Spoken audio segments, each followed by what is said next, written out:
الحمد للہ رب العالمین۔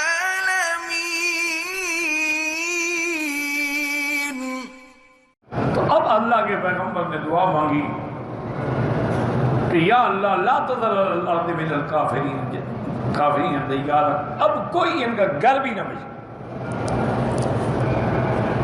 اللہ تعالیٰ نے حضرت نوح علیہ السلام کی دعا کو سن لیا اور پھر ایسا عذاب بھیجا کہ کوئی ان میں سے نام و نشان نہیں مٹ گیا۔ تو یہ سنت اللہ ہے، پیغمبر بھیجتے ہیں پھر بھی مہلت دیتے ہیں کہ شاید جتنا بھی بڑا گناہگار کیوں نہ ہو، اگر اللہ کے دروازے پہ لوٹ آئے اور توبہ کر لے تو پھر اس کی اللہ توبہ قبول فرما لیتے ہیں اور دعائیں منظور فرما دیتے ہیں۔ آپ نے دیکھا ہے کہ اللہ دعا تو کافروں کی بھی منظور فرما لیتے ہیں۔ دعا تو ابلیس لعین نے مانگی، وہ بھی اللہ نے قبول فرما دی۔ ابلیس لعین ملعون مردود مرجوم قال انظرنی الی یوم یبعثون، مجھے مہلت دے دو۔ اللہ نے فرمایا انک من المنظرین، جاؤ ہم نے مہلت دی۔ تو اللہ تعالیٰ سب کی دعا سنتے ہیں، شرط یہ ہے کہ آپ اپنے گناہوں کو چھوڑ دیں، معاصی کو چھوڑ دیں، بے حیائی کو چھوڑ دیں، عقل حرام کو چھوڑ دیں، پھر اللہ کے آگے گڑ گڑا کے دعا مانگیں تو اللہ تعالیٰ ضرور قبول فرماتے ہیں۔ ایک بزرگ نے بڑی عجیب بات کی، انہوں نے کہا کہ جب بندہ عاجزی کرتا ہے نا کہ یا اللہ یا ربنا یا رب یا رب، چونکہ یہ عاجزی اور گڑ گڑانا اور رونا اور تضرع یہ اللہ کے پاس تو نہیں ہے نا، اللہ تو اس سے پاک ہے،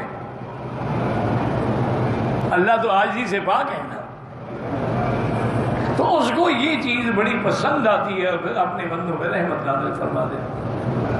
اسی طرح علماء نے ایک واقعہ لکھا ہے کہ انسان اللہ تو جانوروں پر بھی رحمت فرماتے ہیں، لیکن اگر ہم رحمت نہ لینا چاہیں تو اس کا کیا علاج ہے؟ اگر آپ اپنے برتن ہی اونٹا کر دیں تو اس میں بارش برستی رہے، قطرہ بھی نہیں جائے گا۔ انہوں نے لکھا ہے کہ افغانستان کے کابل کے علاقے میں پہلے دور میں یعنی اتنا بڑا ایک جنگل تھا اور اس جنگل میں سارے درندے تھے، شیر بھی تھے، چیتے بھی تھے، خنزیر بھی تھے، اور خنزیر جو ہے نا یہ بڑا بدبخت جانور ہے، نجس لعین ہے، یہ مسلمان کسی کی بھی بار کھیتیوں میں گھس جائے تو کھیتیوں کو کاٹ دیتا، تباہ کر دیتا۔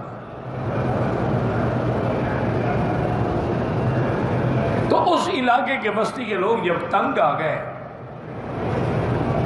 تو انہوں نے کہا کہ بھی اب اس کا علاج کوئی نہیں ہے، ہم ایسا کرتے ہیں کہ باہر انہوں نے باقاعدہ انتظام کیا اور اندر مٹی کا تیل ڈالتے رہے، جب اندازہ ہو گیا کہ سارے جنگل میں ہم نے تیل پھیلا دیا ہے، اب آگ لگا دی۔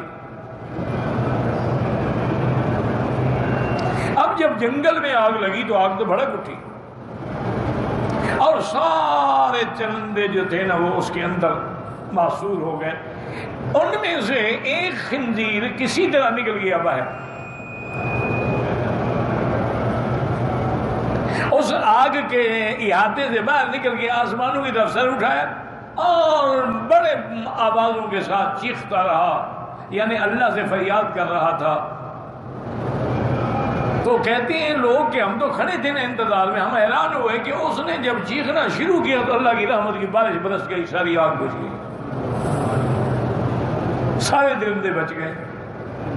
تو اگر اللہ خنزیر کی بھی سنتے ہیں، اللہ تعالیٰ کتوں کی وجہ سے بھی رحم فرما دیتے ہیں، تو پھر بھی اگر بندہ اپنے خدا کو چھوڑ کے ادھر ادھر ٹھوکریں کھاتا پھرے تو اس کی بدقسمتی ہے۔ ورنہ اللہ تو مہلت دیتے ہیں، ان اللہ لیملی للظالم، بڑی مہلت۔ اب دیکھیں فرعون کو 300 سال اقتدار ملا ہے، کتنی بڑی مہلت ہے، لیکن پھر جب اللہ نے پکڑا ہے تو پھر اللہ کی پکڑ سے کوئی بچا نہیں سکتا۔